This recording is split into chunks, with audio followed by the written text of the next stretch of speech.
Powered by the Montana Television Network. This is the 10 o'clock news on KPAX, Montana's news leader. Good evening, I'm Dennis Bragg. Special welcome to our Flathead Valley viewers. Jill Valley and Don Fisher are off tonight. Montana is joining a list of states that are filing suit against drug manufacturers, accusing them of breaking laws and contributing to the country's growing crisis of prescription drug abuse. Attorney General Tim Fox says pharmaceutical companies that knowingly and deceptively harm consumers must be held accountable. Here's MTN's Mackenzie Frost. 693, the number of people in Montana who have died from an opioid overdose from 2000 to 2015. Now, Attorney General Tim Fox is attempting to hold one pharmaceutical company responsible. This company has gone to great lengths to conceal the dangers of their product while misleading and exploiting physicians in a way that creates thousands of addicts dependent on their drug. Purdue Pharma Incorporated is the company behind the powerful and addictive opioid OxyContin. The counts listed in this lawsuit filed in district court November 30th allege deceptive practices the DOJ believes Purdue participated in since the 1990s.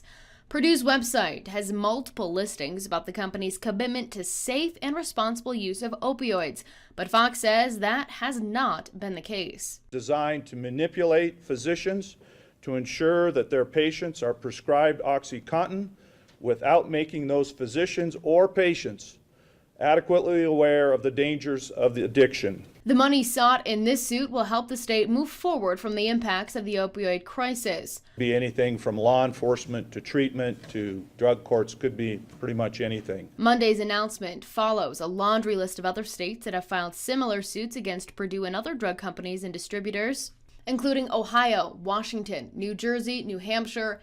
Even Montana's Cascade County is filing a similar federal lawsuit against Purdue, and Gallatin and Blaine counties are interested. But Fox believes the state has an advantage over counties' lawsuits. We have a better ability to keep the case here. We also have the Consumer Protection Act, which only the Attorney General's office can bring claims under. This filing begins what Fox says could be a lengthy process, but he is ready to start. In Helena, Mackenzie Frost, MTN News. In addition to damages, Fox is seeking an injunction to stop Purdue's deceptive marketing practices. A Ravalli County school is mourning tonight after learning one of their own died this past weekend from what appears to be a prescription drug overdose. Ravalli County Sheriff and Coroner Steve Holton says in addition to the 16-year-old, a 15-year-old boy was transported to the hospital also from what may be an overdose. Holton tells MTN News the two young males accidentally overdosed from prescription drugs. Our prayers and hearts go out to the families and the students that are affected by this. And what it really does is, it brings that home to us, that, the prescription drug overdoses. It brings that crisis home to us in a real way when we see it happening to our kids. According to the Hamilton High School Facebook page, its students and staff were informed about the death and serious medical situation of the two of their students this morning, adding, quote, the district's role is to support students, families, and staff through the tragedy while trying to present accurate information and dispel rumors. Now, the school has set up counseling areas for students and staff and will continue follow-up with students as needed.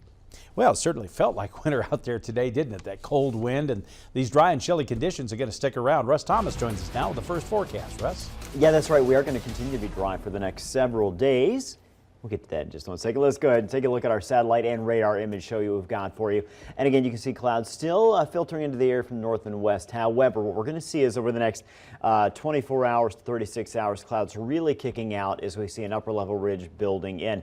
Our current temperatures now, we haven't changed a whole lot in most areas from what we were at 5:30. So those numbers with the cloud cover maybe dropping off another 4, 5, 6 degrees in some spots tonight, and that's about it. You're seeing 20 Phillipsburg and Sula, 23 in Cedar Lake, 29 for Kalispell, Polson, and Missoula, and we'll have more coming up.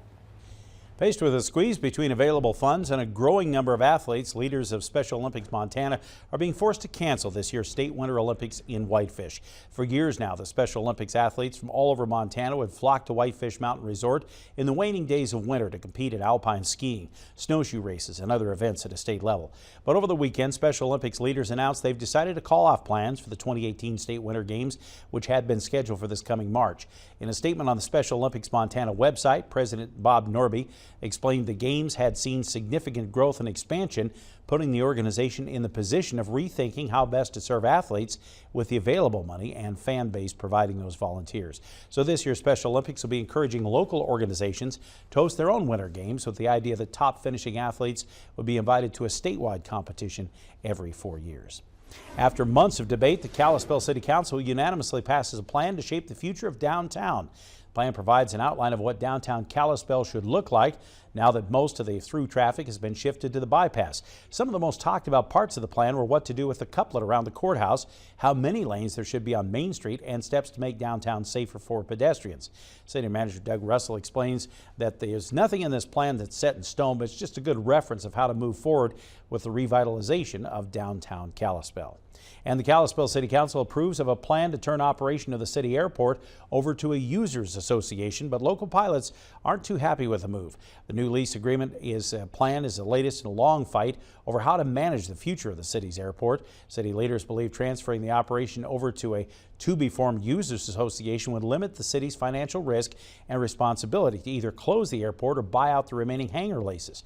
The council voted 9-1 in favor of drafting a lease agreement tonight, but plane owners told the council they're not too supportive of the change in direction. Under the new plan, the city says the airport will continue operating under the same guidelines, and existing hangar leases would be canceled to be replaced with new leases with the Users Association.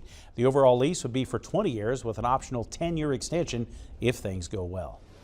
Interior Secretary Ryan Zinke says the local voice is being restored to the land management in Utah after President Donald Trump announces his decision to shrink 2 national monuments.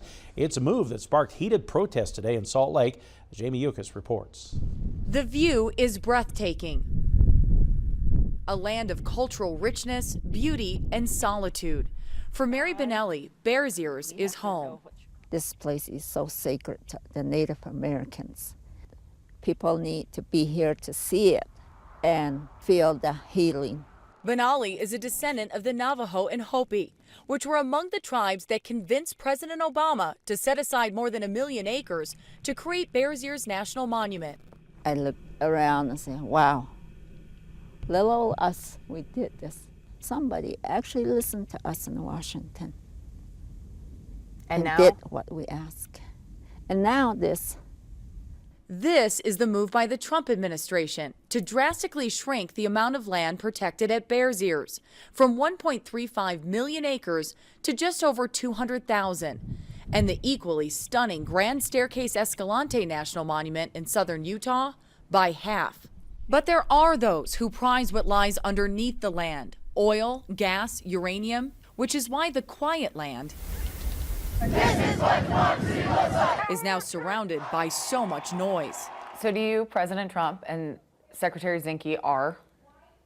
2 of the greatest people that I've ever been able to associate myself with. Bruce Adams, who chairs the San Juan County Commission, says the federal government, which owns 2/3 of the land in Utah, has overreached and residents should have more control. What about the Native Americans who say this is their land and it's sacred ground?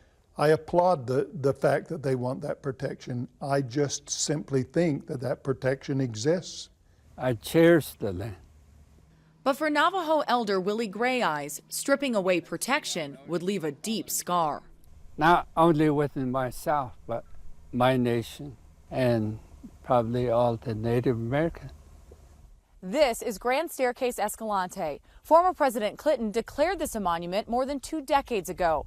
Just like Bears Ears, it took years to get that status. Now, Native American tribes, as well as environmental groups, say it could be years of a legal fight before this is resolved. Jamie Yukas, CBS News, Peoria, Utah. The changes in the Utah monuments, the downsizing of those, drawing fire from conservation groups across the West, including here in Montana, with lawsuits expected. Governor Steve Bullock says an attack on public lands anywhere is an attack on public lands everywhere. He added this isn't an issue that divides us, this is an issue that unites us. Public lands are our history, our heritage, our birthright, and we will not see them diminished. Not now, not ever, not on our watch. Coming up, Russ says we'll see more dry and chilly weather this week, maybe a bit of overnight fog. His forecast coming up in just a few minutes. Plus, fly along with one of the largest combined Air Force exercises in history as tensions rise about the possibility of war in the far Pacific.